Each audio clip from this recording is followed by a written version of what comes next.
This is TWiT. Great writing from the New York Times. Credit to Nicole Perlroth and Scott Shane. As you know, Baltimore for 3 weeks now has been shut down by ransomware. It's frozen thousands of computers, shut down email, disrupted real estate sales, water bills, health alerts, and other services. Here's the bulletin they put on the City of Baltimore webpage. The City of Baltimore is currently unable to send or receive email. If you need assistance, call us. The ransom, $100,000. City officials, to their credit, refused to pay it. Mm-hmm. And a side note, I just read an article, I think it was on Motherboard, that a lot of the companies that get hired to remediate ransomware, what do? They pay the fine. Ooh. They add 10, 20% for profit. Really? Job done. Oh. So do not pay the Bitcoin ransomists, okay? I'm just saying. But this is the great writing, again, from the New York Times, from Perlroth and Shane. Here's what frustrated city employees and residents do not know. A key component of the malware that cyber criminals used in the attack was developed at taxpayer expense, a short drive down the Baltimore-Washington Parkway at the National Security Agency. This is... Woo! Peace dividend. This is EternalBlue. You remember the shadow brokers leak of a bunch of NSA exploits some years ago. NSA never really explained how it happened, although if you piece it together, it sounded like an NSA contractor decided to take those files home with him. So not so he could steal them, but so he could work at home. He was running a Kaspersky antivirus on his machine. One of the things Kaspersky does is quarantine threats. Whether intentionally or not, Kaspersky recognized that the guy had a bunch of really good hacks on his machine, so they quarantined him and sent him back to the home office, which happens to be in Moscow. The Russian secret police apparently have people working at Kaspersky. It's unknown how close Kaspersky is to the Russian secret police, but they certainly have access to those quarantine files, and the rest is history.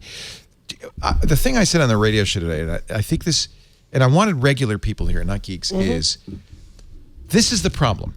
The NSA, the top spy agency in the United States, the most security focused, these guys really know their stuff, couldn't keep this stuff internal for long. And you want us to put backdoors in all the encryption. Thank you. Right? Right. If you can't keep these secrets, are you going to keep the backdoor secret? You can't. Well, you couldn't even if you didn't. So what that means is any weakness you put in any software is eventually going to be used by bad guys against the United States. And this is, Leo, this is where I really want to give Microsoft credit, because they really took a risk in moving forward, and they came out. We should say EternalBlue is an SMB exploit that takes advantage of an old version of SMB, Microsoft's file sharing. Sure, technology. Absolutely. But their legal team has come forward, and they've had a lot to say about the NSA stockpiling zero-day weapons, and talking about how we need to have a national ban on them doing that. Because what happens is these 0 days are out there, it prevents people from patching it, and rather than kind of using this for cyber warfare and being able to use it to get their own way, we should have them working proactively with Microsoft, with other architecture, to plug these holes and address it, because it's exactly as you said. It's just going to get weaponized against the American people. From the same article, EternalBlue, the SMB exploit that allowed these malware programs to be wormable, so that it's one thing if you get one computer in the Baltimore city government with ransomware, but what happens is it uses EternalBlue to worm its way to all the computers. Yeah.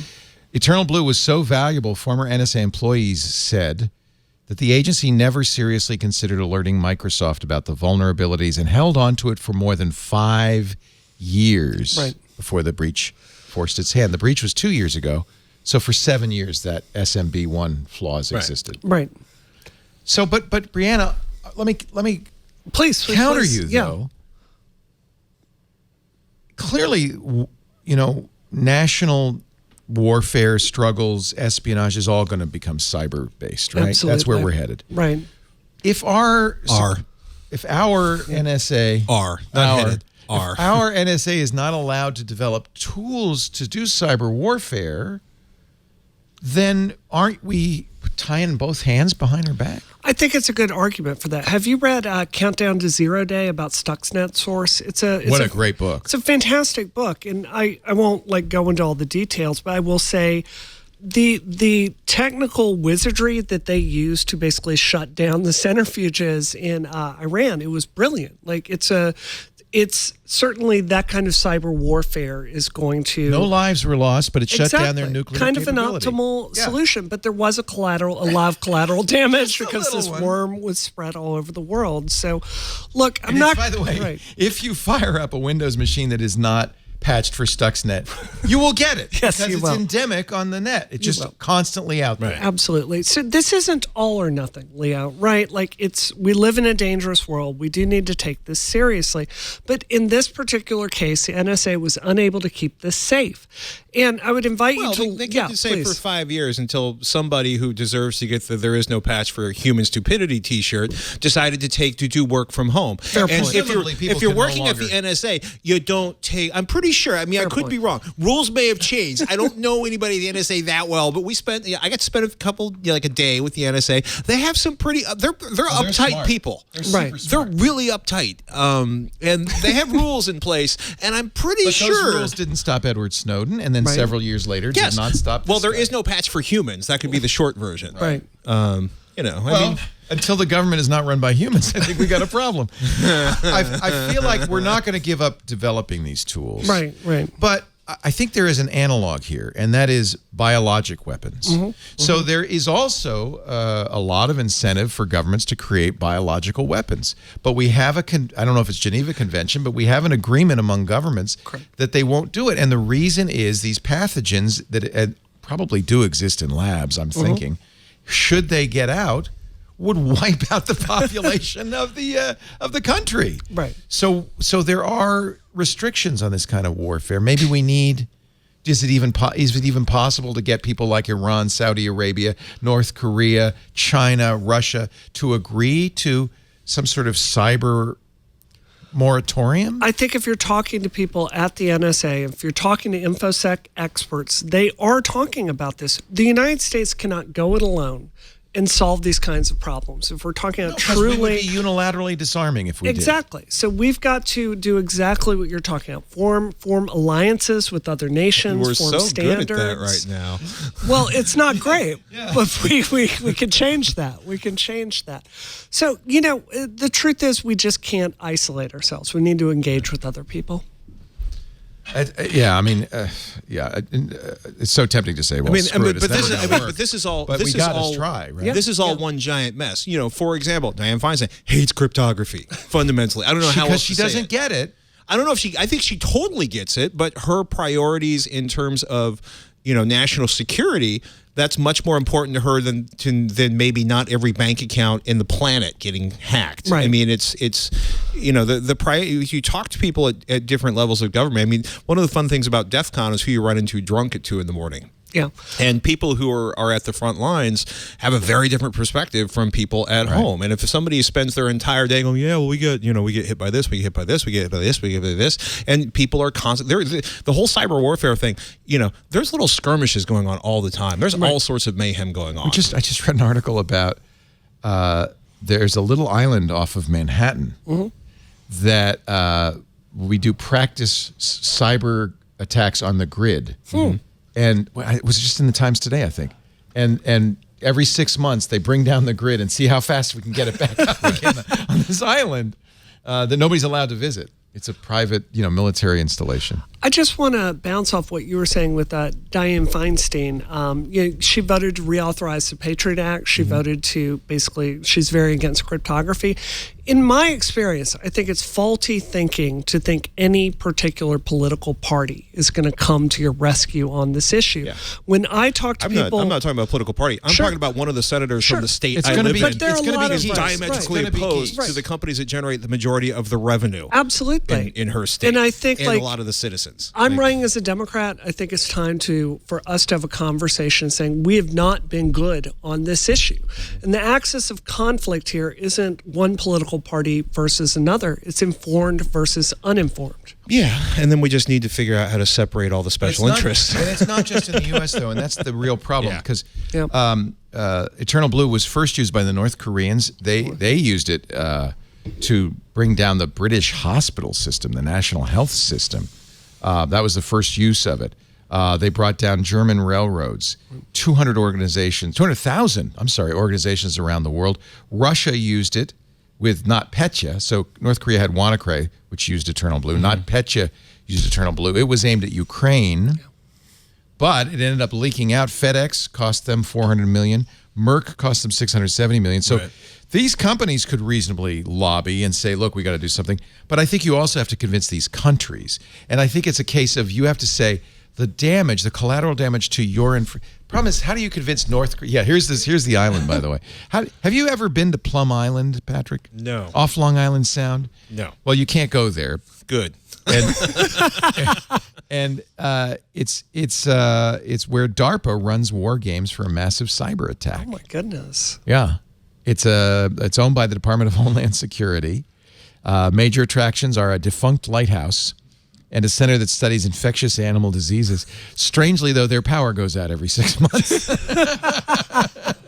It's an exercise. I suspect they fire up the generators before they run the war really shouldn't games. kill the power on the bovine. Not a place to kill the power. No. Yeah. Oh my goodness. Well, I think they probably warned them ahead of time. So every 6 months, DARPA ferries over experts on a ferry, on a boat, who work to jumpstart a dead grid while warding off a series of cyber threats. At least we're wargaming this stuff. Yeah. We're preparing. I gotta tell you, Leo, I've had some scary conversations this year with people. Have you? Kind of secret, deep background Well, stuff? I would just say sometimes you try to talk to people in positions of power about this, and you expect there to be a certain amount of technological literacy. And my experience has been it's not quite there. Here's the other issue. North Korea is like the Battlestar Galactica. Right? Yes. You know what I'm saying? They've cut themselves off from modern technology. Yep. So you can't really say to them, oh, you got to watch out. WannaCry could bite you too. No, it can't. Oh, so we just do an EMP about the country. No, don't say that, Patrick. People will think you're serious. Although think That I'm not also wouldn't serious? affect them. it wouldn't affect them. That wouldn't affect They're them. the Battlestar They're already freaking Galactica. They're using phones with wires and dials. We'll talk about EMPs later. Will it break those too? Does it break a fine Western Electric phone made out of hard rubber? That's a really good question. I bet it doesn't. No neutron bomb will blast that out of the sky. So the Department of Homeland Security last year issued a dire warning that state and local governments are getting hit by a particularly destructive malware that is relying on EternalBlue. Microsoft, this is the Microsoft Center, the EternalBlue Tracking Center. Notice they have one of those fine Surface Hub. Mostly I just like that at least one person's wearing like a camouflage thing. You can't see me. I'm invisible right now. You don't know where I am. Well, it's... This feels kind of staged. I don't know. Maybe it's just me. It looks kind of staged, but it's funny, right? Because there's a blog that I love to read called Granola Shotgun, and what he talks about mostly is how things are evolving in communities and why big box. He walks through the sort of how towns and cities got to where they are with the ex-urban production, and then how big box stores are dying, and this sort of endless series of rings. I understand. Yeah, My and that's cities what are it's coming to. dying. They can barely run their own infrastructure without Right. having to deal with upgrading. Welcome to Petaluma, where the housing office is open 4 hours a week. Oh. Good luck getting a permit. Oh my gosh. And the streets are decaying because nobody has the money to fill the potholes. And this is a typical exurb small town. I mean, I think this is. I can't imagine what the cybersecurity is at City Hall. But well, the answer is It's like just North not. Korea. They don't have a network. Hello? I mean, the answer is obviously that there's not going to be any, Leo. And this is why there's very clearly a federal role to play in securing this. If the NSA is going to stockpile these weapons, we need to have a process to be able to get emergency patches out. And that's why I do think we need to be funding free and open source software for local city governments to use. Maybe that's one solution, is to stop using proprietary software. It's a nightmare. It locks all these. OpenSSH was a mess for, we found out it had been a mess for years. Fair point. But as I've gotten to know every single, independent government, they get locked into a different contract with another vendor. Then you've got technical debt and you can't swap it over. This is clearly a case for federal leadership. And the last thing I would say is, I forget what year it was exactly. Was it 94 that we closed down the Office of Technology Assessment that's the in Washington? Story. It makes no sense. It makes no sense. This was a very well-run agency that was helping members of Congress understand technology. Now they've got nothing. Now they've got Jack Dorsey. Yep. In an interview in March, Michael Rogers, the admiral who was in charge of the NSA during the leak, said this. Well, I don't think he said, well, but he's thinking it. If Toyota makes pickup trucks and someone takes a pickup truck and welds an explosive device into the front and crashes it through a perimeter into a crowd of people, is that Toyota's responsibility? The NSA wrote an exploit that was never designed to do what was done. Yeah, no. Yeah, it was. It's exactly what it was designed. Yeah, I kind of think. Microsoft's response, Tom Burt, Corporate Vice President of Consumer Trust, said you can't compare cyber weapons to pickup trucks. Or the NSA to Toyota. Yeah. These exploits are developed and kept secret by governments. This is exactly what you were saying, Brianna. For the express purpose of using them as weapons or espionage tools, they're inherently dangerous. When someone takes that, they're not strapping a bomb to it. It is already a bomb. Yeah, I was going to say, this is more like if somebody finds a bomb outside, like on the front lawn, that fell off the NSA truck and then welds it onto their pickup truck, then I'm kind of getting the analogy, but it's... So there is, I didn't know this, but at the end of the article, last year, Microsoft, along with Google and Facebook, joined 50 countries in signing on to a call by French President Emmanuel Macron, the Paris Call for Trust and Security in Cyberspace to end malicious cyber activities in peacetime. So 50 countries signed it, but who didn't sign it? China, Iran, Israel, North Korea, Russia, and the United States. Right. So the biggest actors, the ones that are most likely to get into a scrap. Are not participating. And I understand why, because they say, but we don't want our hands tied behind our back. Of course. It's not how I would go. It makes us more unsafe to not be working with other people. Yeah. So, I think that there is an eternal optimism in these agencies that, no, this time we'll keep it to ourselves. This time nobody's going to get it. It's going to be fine. This time it's going to be fine. I really think that that's how they think, right? Yeah. We've figured it out. We've locked it down. You don't worry. It's going to be all right. More often it's more like, wait, what happened? Wait, what? He did what?